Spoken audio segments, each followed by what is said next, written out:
Okay, so Kate, I've never really interviewed a really good friend. Well, I guess I've interviewed a few friends, but like it kind of feels weird to interview a friend. I love And I'm it. so grateful I get to call you a friend. Oh my gosh, it is so good to see your gorgeous face, and you can ask me anything, and then I'll just get mad later.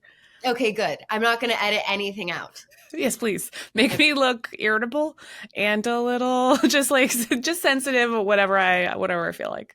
You're not irritable, but you are sensitive, which I love. That is true. So you are at Duke, and Rabbi Leader actually shared your Instagram profile with me. I would say almost like a year ago, and I actually don't know this from our dinners. What drew you to studying divinity? Oh yeah. Well, I didn't really know I would kind of end up in like teaching so I teach at a seminary at a university, which means I'm at a place where people kind of teach pretty much every subject. But we're in the divinity school, which means people take not just history, but like religious history, and not just theology, but like Christian theology. And I'm grew up really wanting to be a historian because my dad's a historian. So when that's what I got into, I was like, well, this is an amazing way of being nosy. You can ask people anything and they like have to answer in the name of research. So when I graduated with my PhD in history, I thought I just wanted to kind of study ideas for their own sake. But Yeah. this job meant that it was a really fun way of doing two things. One, kind of just giving the framework of like, how did our culture create these beliefs and how did they sort of build the sacred canopy under which we live and believe things? But then I was teaching people who kind of go out into their communities and have to learn whether or not these truths actually like will bear up the weight of their lives. So that kind of like upped the stakes of what I was doing. And once I got into that, I got hooked. What is your relationship with religion and or spirituality now? I'm hilariously Jesus-y, so like enough to make it uncomfortable for people who are like, I love everything. I'm like, I love something in particular. Let me be specific. But I had two parents who kind of became Christians later in life, and so they weren't very precious about it. I think my mom actually became a Christian because she got a pamphlet and was like, sinners in the eyes of God, all right, which I thought is genuinely the funniest way anyone has ever changed their mind. And my dad read a book and was like, yeah, that sounds about right. And what was lovely about that was I grew up believing that ideas kind of have to carry water, like they've got to do the work. And so I love kind of taking the beliefs that I have and then trying to figure out one, how it shapes my own experience of being a Canadian/American, and also just whether or not they can be there for me in the hard times, Hmm. which is why I think is like really the only good reason to believe in God or anything else, is if like the love will be there when you need it. Yeah. How do you feel about the love, like pouring into the love before you need it? Mm, yeah.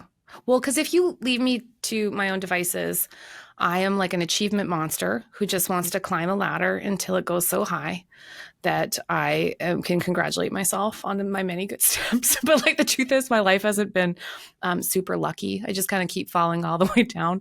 When I was 35, I got a stage 4 cancer diagnosis, and that kind of broke most of my view of life being a ladder. So now I just know like at certain parts of my life, I'm always going to have to be carried. And that's really transformed what I think friendships are for and communities for and church and anybody else is we do have to give back all of the love that we know needs to carry us, because I'm going to need it in about 2 seconds. You feel that way? Yeah, I feel structurally unsound most of the time. I'm going to need somebody else to kind of step in and shore it up. Do you remember the date you were diagnosed? Yeah, well, it was early September 7 years ago, but it was kind of all one day. It's like an avalanche, like everything goes all at the same time. So I was just kind of a normal person. I wore blazers. I was in my office. I was certain. And then I got a phone call that I thought was like a wonky gallbladder, it was actually stage 4 cancer. And that was it. I just kind of slid all the way down. And I sometimes when I read descriptions of trauma and they talk about how there's no landmarks anymore, you kind of look around and you can't figure out where you were before. But I also think that's just so true about when you're kind of so completely transformed by an experience is there was a person you were before. You just can barely, you can barely remember it. I actually am sort of fascinated by grief, so I interview a lot of people who have dealt with different kinds of grief. Yeah. And a lot of times when they're retelling their story, they're kind of like saying it with a lot of like gusto and facts once they've gotten sort of over the Yeah. initial hump. But when you were just telling me, I could really feel you. Your eyes were like a little bit watery. And do you like, are you still in that? You can still, it seems like you can feel it so directly still. Yeah, that's true.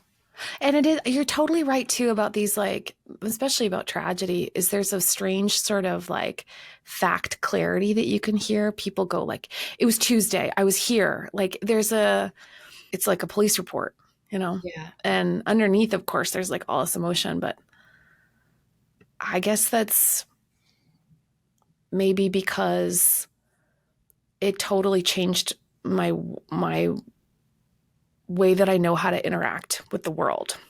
And before I thought things were durable and there was certainty, and I had to like understand the world and try to kind of navigate it like an obstacle course. And now I just mostly, when I look around, I see fragility. I see people who are not going to put their lives back together, or if they are, it'll just be for bits. And that's me too. And so I think every time I think about that, I guess that's kind of what it brings me back to. I read that, I didn't know this. I read that doctors gave you 2 years to live. Yeah, at first it was like, it was the fall, and then I was supposed to die by June, but they don't really tell you that right away. You kind of like, I went through a surgery to try to take out a lot of the cancer, and then, but it had just really spread everywhere. So there was a drug that was still in a clinical trial phase that they thought might work, but I didn't have access to it. And I also couldn't afford any of the things it takes to get into, like to travel and to do all that. So it was kind of they right away, they kind of were like, well, people like you can last somewhere of, have like a 15 to 18 kind of percent survival rate. And that was a really, I remember when I walked out of the hospital, I remember feeling like the crispness in the air, and I thought, oh, this is my last fall. And then like I was I was just about to celebrate my son's like second birthday. And then I thought like, then this is his last birthday. And like you try to all of a sudden do all the math, firsts and lasts, and how it adds up. And you realize like all at once, like you can't possibly do the math to make it add up to a full life.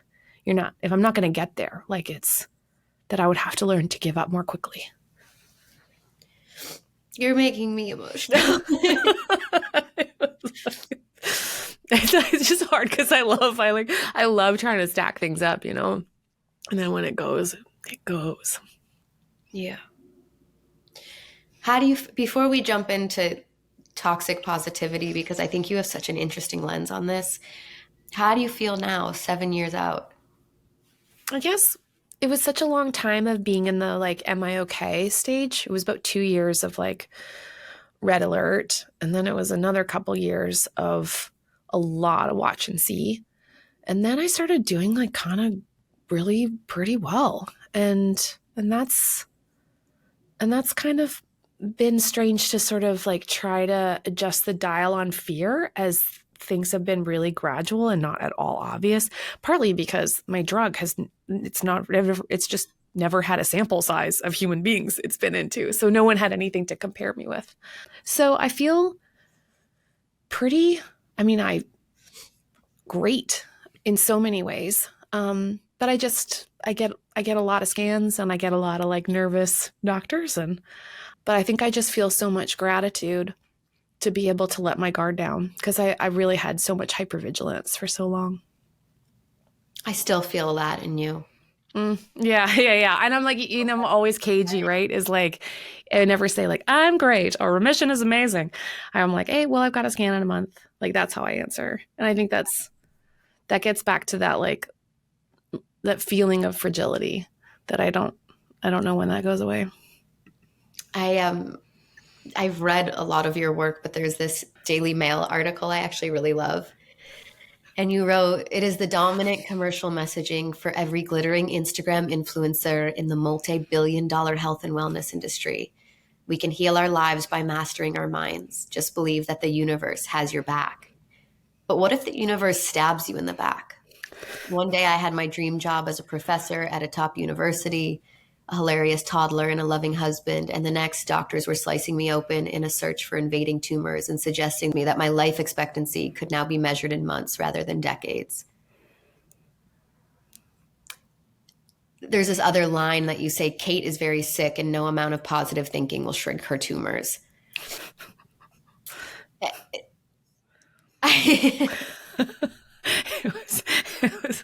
It was probably one of the most surreal experiences to be an expert in the idea that positive ideas create positive realities, and then be the person, like there's always the one person who's kind of too young for the problems that they have. And it was me, like the person at parties where they're like, have you heard about?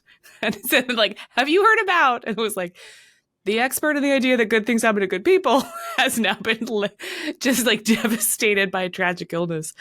And it was especially weird because I started writing really fast because I thought I had so little time. And then I was extremely honest about being like, wow. Alexander Hamilton.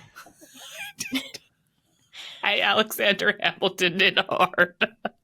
That's perfect. Yes, that's exactly right.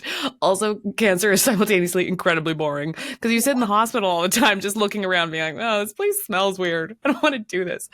So I wrote and wrote, but the first thing I wrote that became public was this op-ed for the New York Times that was like, hey, it's really hard to die in a culture that believes that everything happens for a reason. People keep explaining me, and apparently everybody knows why I'm dying except me.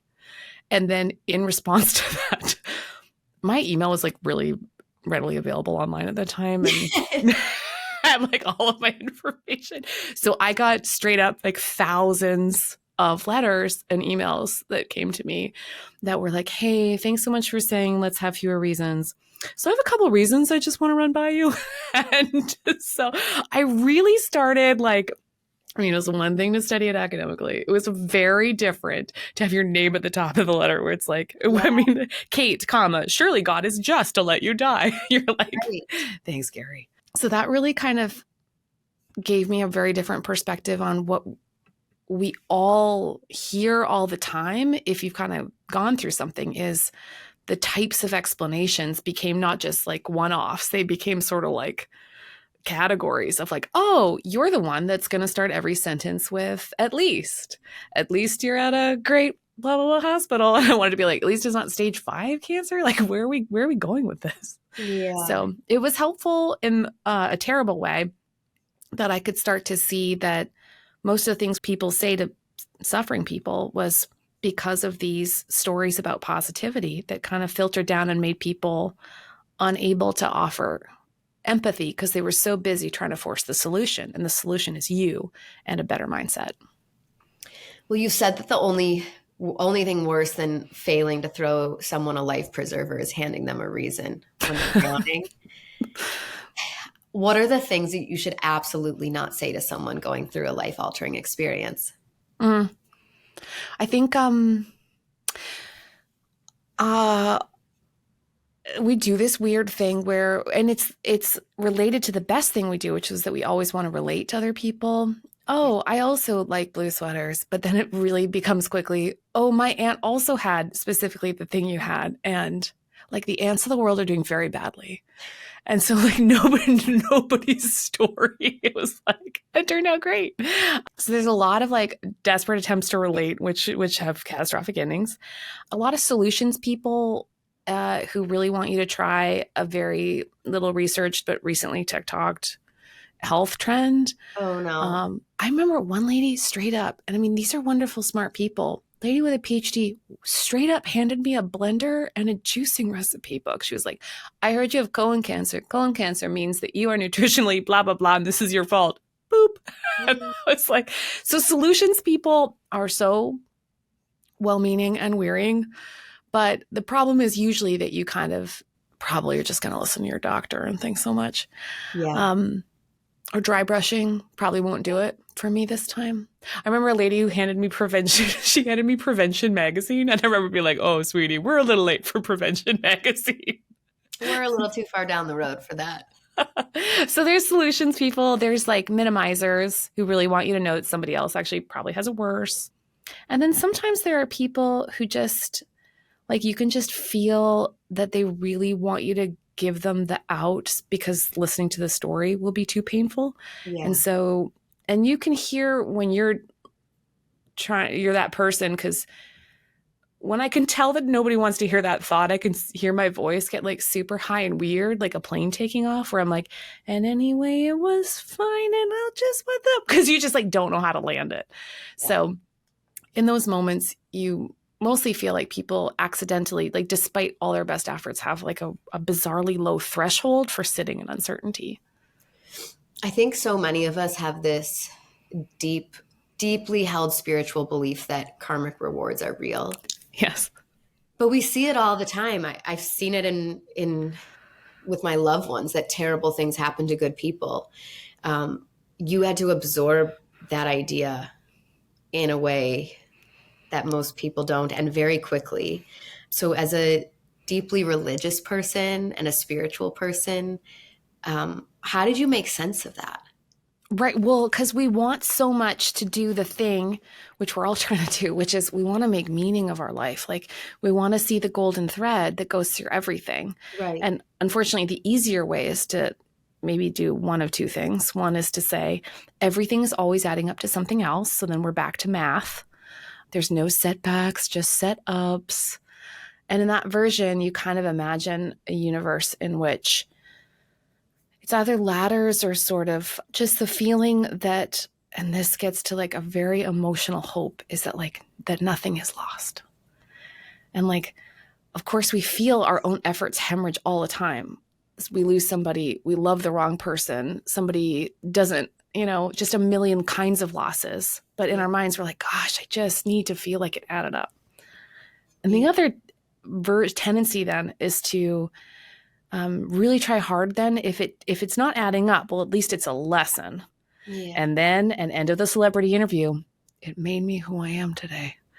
And like, and that's why that doping scandal was part of my. What's sort of interesting about your story too is that you lived. And so a lot of the people giving you that everything happens for a reason, I'm sure came back and emailed again saying, look, you're a New York Times bestselling author. And you're like, did you mute yourself because you're giggling, but I don't hear noise. Sorry. It's like gets me so hysterical. It's exactly right. I felt like very trapped in that because I remember like, I remember thinking, gosh, if I die, people really want me to die in a really inspirational way, like very politely. And I was grateful for the life I had. And thank you so much. And heaven's going to be amazing. I mean, there's all kinds of ways to die heroically. Yeah. And, or if you die kicking and screaming and being like, I was robbed, which is absolutely how I felt. People are like, well, she didn't quite learn the lesson, but you can never get out of the lessons model. Yeah. And then of course, if you do really well and you find that healing has come to your doorstep, then congratulations, you now learned the lesson and now you're spreading that lesson to other people. Like I can't get out of the paradigm no matter what I do. So I think that there is no one I like to hear about toxic positivity from more than you because of your unique experience. So you're a professor of religion at Duke Divinity. You're diagnosed with stage 4 cancer. You go through this whole experience and you live. Yeah. What is toxic positivity? Can you define it for me? Yes. And forgive it was the late 19th century, but it was the late 19th century. And ideas about the power of the mind became incredibly popular in American culture. And people started experimenting with the idea that what if there was kind of a lever that you could pull that would force either God or the universe or causality kind of bend toward you. And so they theorized that actually if you could just use your mind and harness your thoughts and then use your words, that all words acted then kind of like a boomerang, that whatever is good goes out and will come back to you, or conversely, whatever is bad will come right back to you. So Okay, before we, I'm trying to figure out like how to phrase this, but I think that I might be toxically positive. Oh, lovey. But there's so many kinds of positivity. So I want to argue that you're not because I know you. Okay, Well, I'm thank you. gonna. I think there's, okay, like there is, I pulled up the statistic because the opposing idea to this is that there is a certain amount of mental toughness required when people are going through a hard time with anything. They say people that are optimistic live to be 85 or older. Like And there's all these it's weird. studies. There's a person with a clipboard right at that moment, hearing their final words. Are you okay? How do you feel about this? You're so grateful. Yes, I'm sure these are amazing studies. This is part of the struggle with these positivity barometers I keep hearing, especially as part of Right. the happiness industry, There is is an industry. it is a straight up world because it dovetails very nicely into the Yeah. American genre of self-help. And self-help is got a lot of great tools, but the problem is as a worldview, it tells you that every single thing in your life is solvable with usually like 5 steps Yeah. but it's a brand of inspirational literature that imagines that if you just kind of raise your own estimation of what you can do, that all the solutions are already inside of you. And we, of course, because we know that structural racism, inequality, poverty, injustice, we know all those things exist, then we know, of course, that individualism is Yeah. a sham. But we get stuck then. But when we feel despair, what we really want is to figure out like what is in our control. And then I think the problem is people say, well, what is in control is our how we respond, and there is some wisdom in trying to find flexibility and equanimity in our emotion. But I just like want to repeat how absolutely bananas it is in like the history of emotion that we are in this high watermark of like every emotion should be crowded on the positive side of the spectrum. It is Yeah. genuinely nuts. Like an emotionally healthy person, and this is the very wonderful, reasonable argument for Lisa Damour, the psychologist, that like mental health is not having positive emotion. It's having the appropriate emotion at the right time. So it's like I love that. when it's a sad It's not about experience. having a positive emotion. It's about having the appropriate emotion at the right time. I like that. If it is sad, have the acknowledgement and the honesty to be sad. If it is delightful, but it's about emotional dynamism. And so when we learn not to just stay on the kind of top end of the roller coaster, but we learn to ride the roller coaster, Yeah. that's when we're talking about what resilience means and mental toughness. It's not this obsessive, like either a man who's recently discovered stoicism or a woman who got handed one of the bajillion like wellness brochures in her essential oils class. But like all of these versions are trying to pretend that the bottom register of our emotions is what's actually is now pathologized. And that is its own kind of madness. So your new book is called Have a Beautiful, Terrible Day. And I've also heard you say that your life motto is life is beautiful, life is so hard. Most people, like you mentioned, the ones we see online, are really uncomfortable holding contradictions. Yeah. You live in the contradiction. What is your outlook in terms of acknowledging both at the same time? How have you gotten so comfortable with that? If we refuse to say the hard stuff, we've usually bought in accidentally to that belief that our words are creating reality. It is a kind of magical thinking. We all get stuck, and like we need to just let that go. That is not our responsibility, because it will force us to lie to other people and to ourselves. And I just can't afford not to live in reality. I have to live in reality because I gotta stay frosty. You know, I've got to but I want to be as awake to the beautiful part, because when I was sick, I was so scared of missing it. And so I don't want to miss the gorgeous and the dumb and the funny and the wasted night. I don't want to miss any of that. And I need all of that, like a battery recharging, because maybe the next week the battery's going to go way down because I want to be the person that's there for somebody else, or I'm going to manage my own, perennial dramatic problem. So I guess because I can't stop the bad thing from happening, I need to learn how to switch gears faster instead of just trying to crowd my way back to the super cheerful. I was never an excitable person. Like I always joke, my mom, it's like her first time on earth, and I've like been here 150 times. So like if she goes to Hawaii, it's like the best trip ever. And if I go to Hawaii, it's like that was cool. Uh,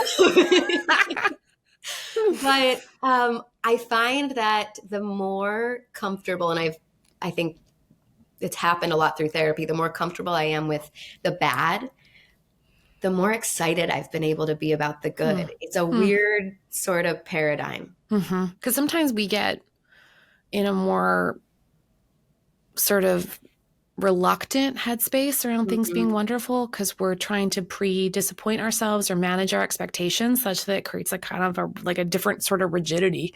Yeah. And I have Mennonites. Come from this religious tradition that is, you know, furniture makers and casserole enthusiasts of all kinds, but they're already disappointed. You can't you don't try to disappoint them. They're already there. But what they have then is this reflexive.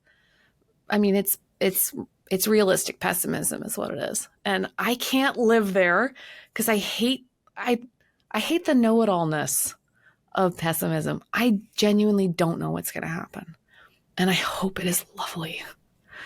I can't tell myself that I should brace myself now for the inevitable bad thing because in the meantime, like I would really, really, really like to visit like Minnesota's world's largest ball of twine or like something really dumb.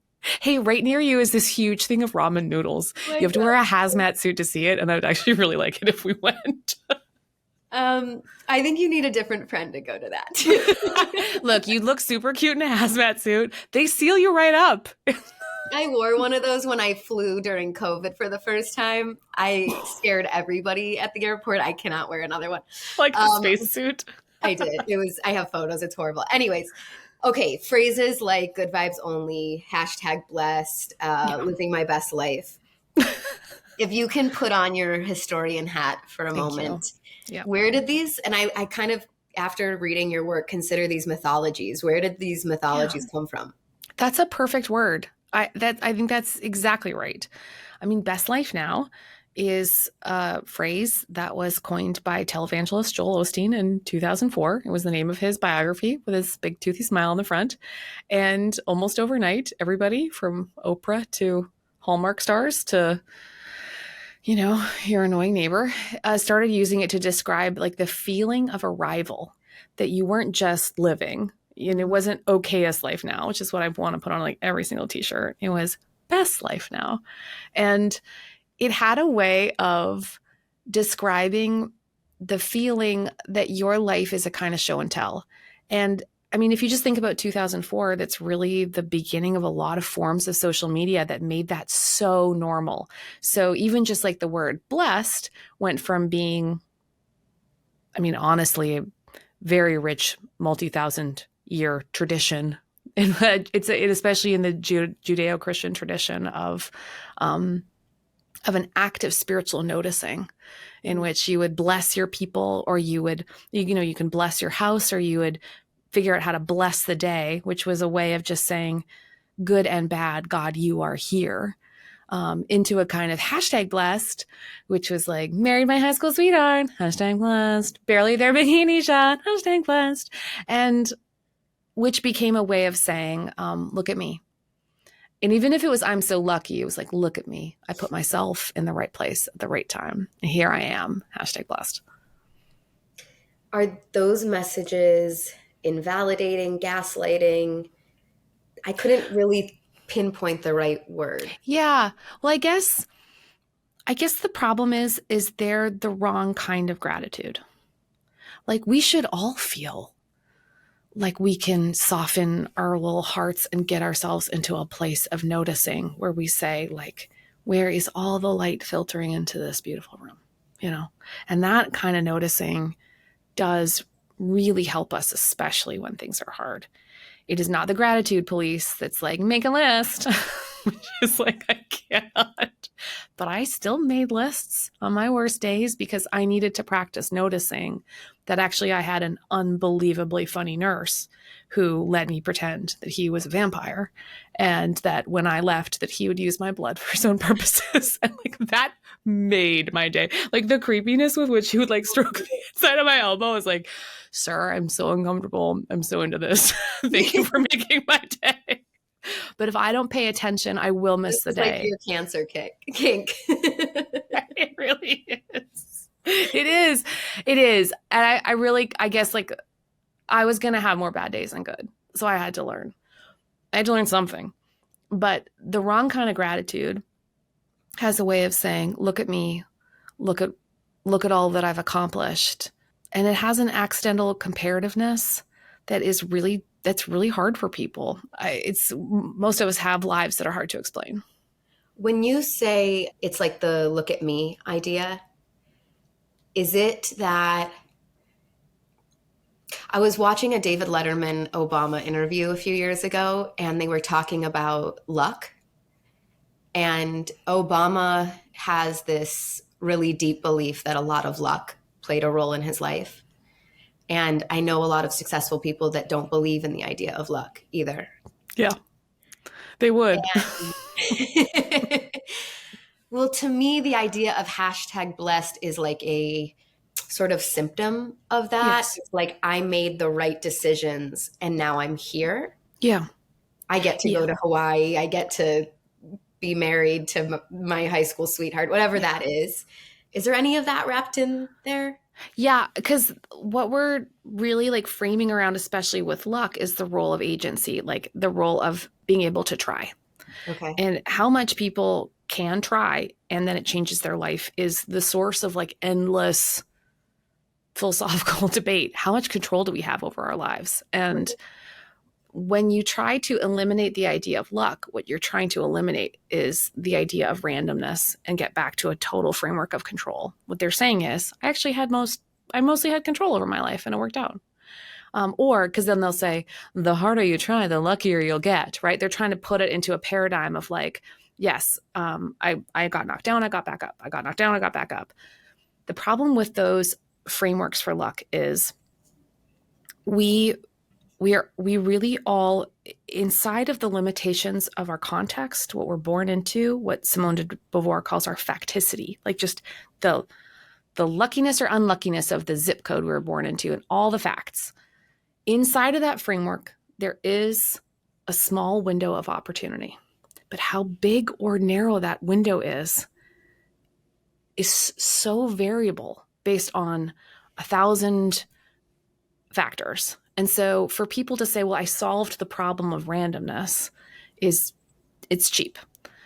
But the deep, I think, totally necessary, difficult way that we're trying to live lives awake, alive, but then wise is to figure out exactly what is in my control. And that's why Alcoholics Anonymous have like found that beautiful, priceless, like peace in the serenity prayer where they're like, God, give me the wisdom to know the difference between the things I can change, and the things I can't. But if we pretend that life is just a system we set up and now we're living it, we've lost most of the drama, the tragedy, the action, and then the just shocking beauty of it all. You've coined the term the gospel of hustle.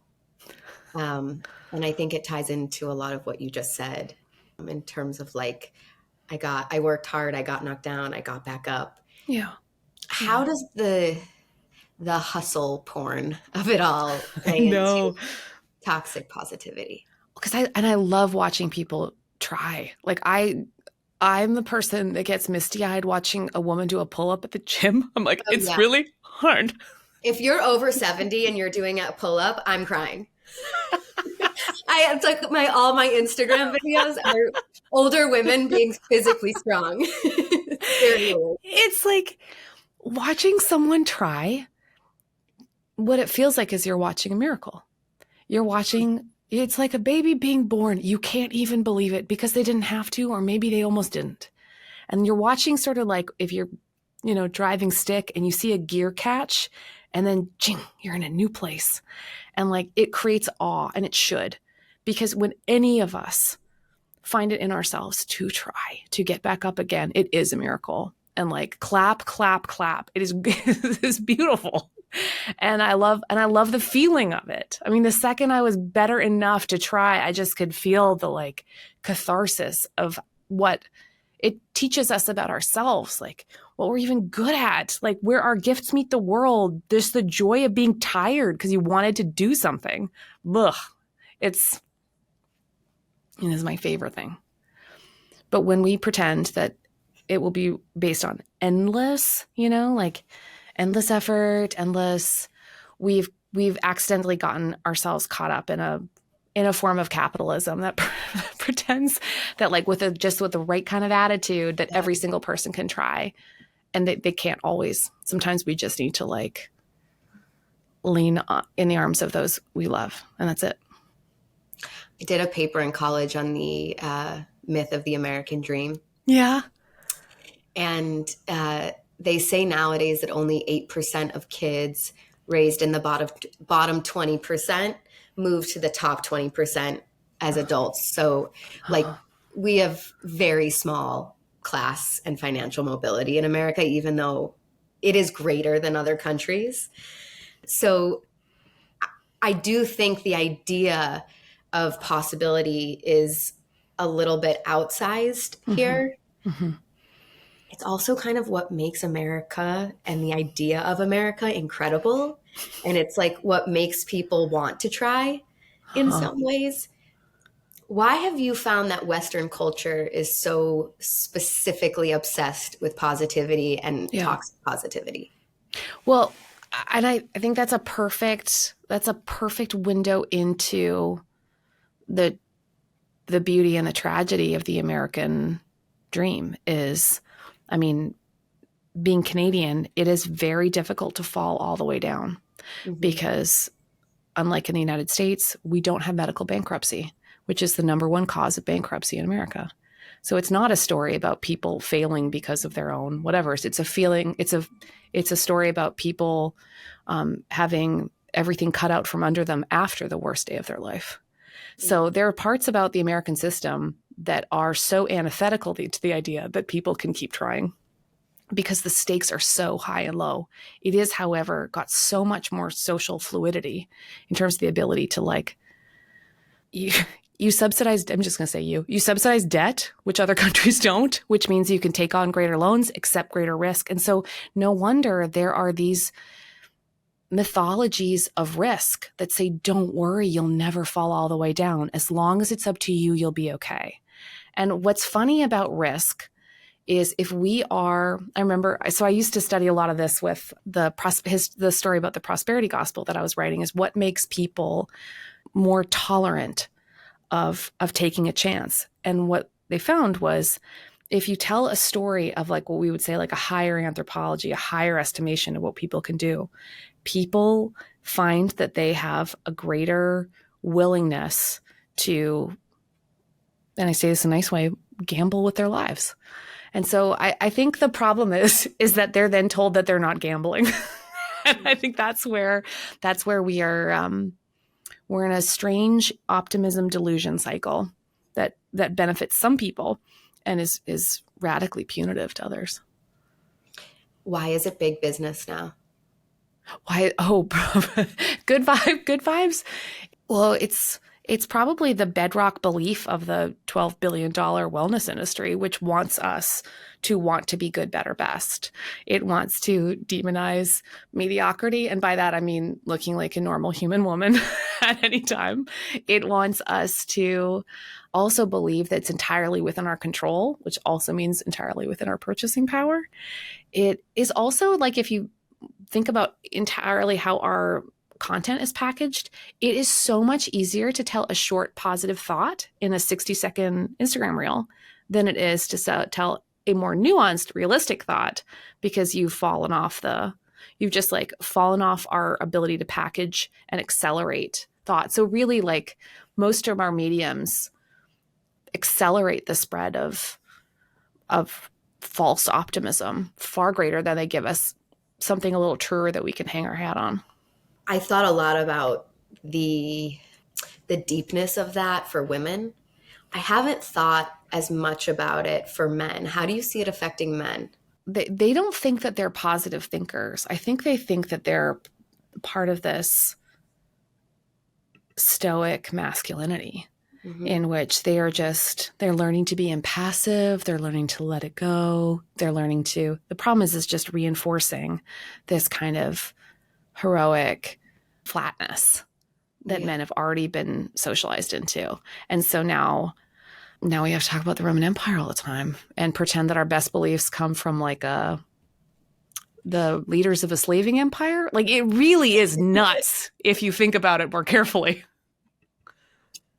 There's this quote that Glennon Doyle gave one of your books that I love, and I love it regardless because it's high praise, but I love it because I know you. And she said, Kate Bowler is the only one we can trust to tell us the truth. You're like, she is so sad at parties. She doesn't care what's going on. She'll tell you. You do know how to make people feel weird with not what's the opposite of small talk at a party. You do that really well. I appreciate it because I hate small talk.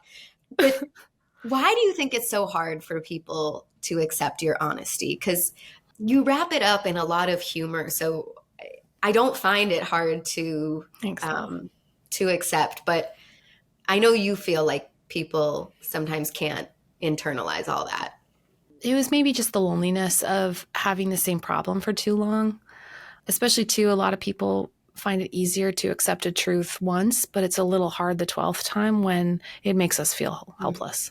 So I guess that's partly why I'm so invested in letting us all, and really primarily me, let go of like a framework of control. I do need in my life to really learn to try. So I love thinking about agency and like, gosh, how to have that lovely sprinting feeling. But I need to be able to learn to do it while simultaneously knowing when to run and when I genuinely like have to stop.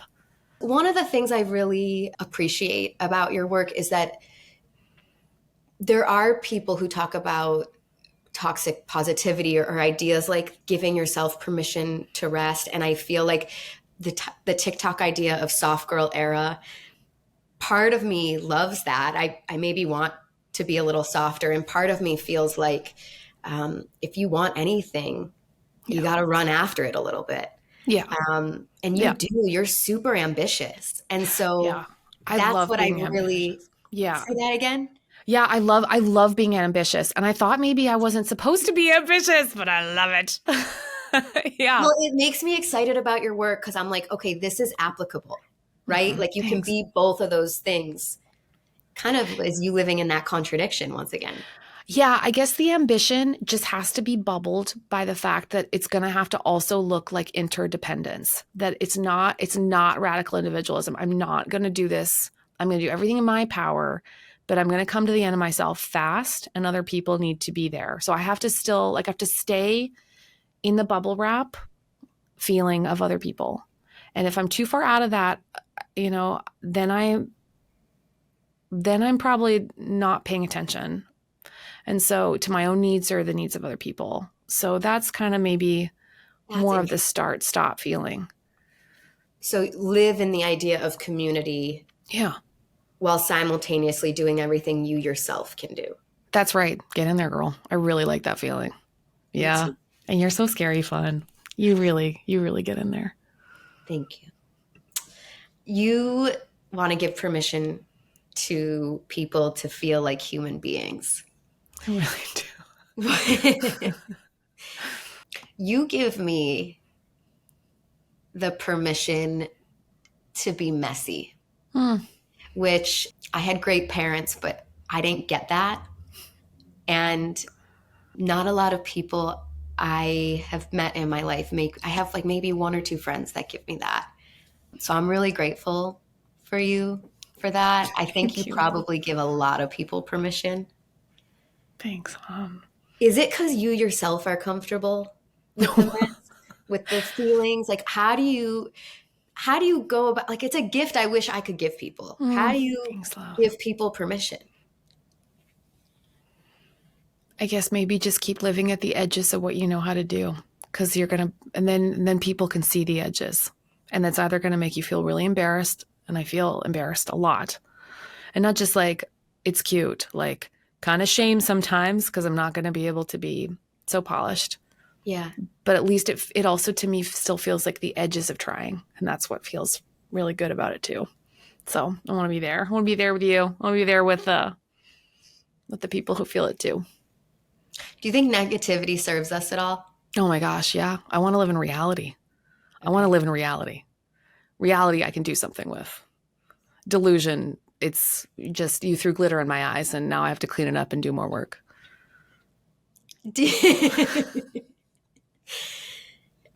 What do you feel like your relationship is now with hope? You know, it's kind of also how I feel about friendship.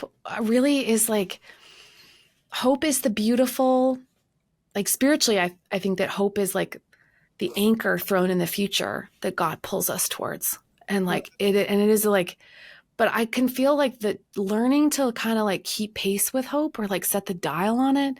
That's the thing where like you want people to live in exactly the right amount of hope with you. Like they push it too far and then you're back and like, I don't know, I can't reach for that. And you turn it down too low and you're like, wait a minute, like how much do you expect from me? It's kind of insulting.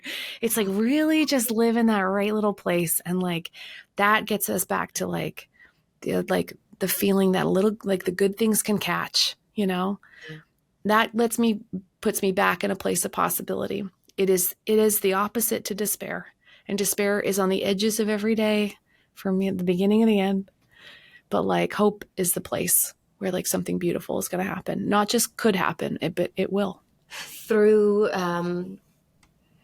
cancer, through the ups and downs, through your work, where do you stand today on the mindset or the idea that God has a plan? If God has a plan, I have not yet been made aware of most of the variables. And it might just be a huge surprise later. But without knowing what's going to happen, it's my job to learn how to live in uncertainty. And to do that, I've got to learn to ride the roller coaster of the good and the bad. That to me feels like the only way I know how to stay awake to the world as it is, you know, beautiful and terrible. I read a CNN article of yours and you said, God is not protecting us from the storm, but being with us during the storm. Yeah. I really liked that. Thanks, Yeah. I do believe in a withness of like God and other people. And that's how you know. It'll feel a lot like love. Okay, rapid fire, real quick before you leave me. Yeah, tell me. What is the best thing you've ever quit? Oh, tennis. I'm not smart enough for tennis. You got your brain works too fast. I'm really bad. An important lesson motherhood has taught you. You can throw things directly at your kid's head if it's soft. He'll think it's very funny. You won't look like a great mom in public, but it's hysterical and you'll both love it. What is one small thing that always makes you smile? I love this thing called noodling, where you just don't expect something to be like useful and you set aside a bunch of time and then you just kind of, and other people, and just, you get to be bad at whatever you're doing. And I'm really into noodling. Yeah. Like that.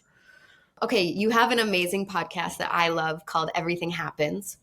What is one episode people should start with if they haven't tuned in yet? Oh, I mean, I remember I had a great conversation with Stanley Tucci who was thinking about food and taste, but also like how it taught him to kind of win and lose in life, especially it taught him how to lose. Do you have a copy of your book by you? Oh, yeah, sure. I like to keep a real inspirational snack. Just joking. It's this. Dun, dun, dun. It's this. Can you read me one of your favorite blessings? Oh, yes. All right. This is not your best self. Okay. God, I can't tell which person I'll be today. Kind and loving, turn the other cheek and I'll be right there. Soft but strong, I will keep no record of wrongs. I might be someone else entirely. Brittle and judgmental. I'm taking my share and you deal with it alone. Hard but weak. I will keep every record, damn it. I'm an accountant in a world that does not give me what I'm owed. God bless these multiple selves. You know, of course you know, are parts of a whole. You send the love I have to give. You grieve the pain that causes me to withhold. You send your spirit every day, not to stitch us back together, but to heal every tender part from the inside out. So in the meantime, bless this generous self, bless this breakable self, bless these many parts, and make them whole. That was so beautiful. Thanks, Lovey. Thank you so much for having me. This was ridiculously fun.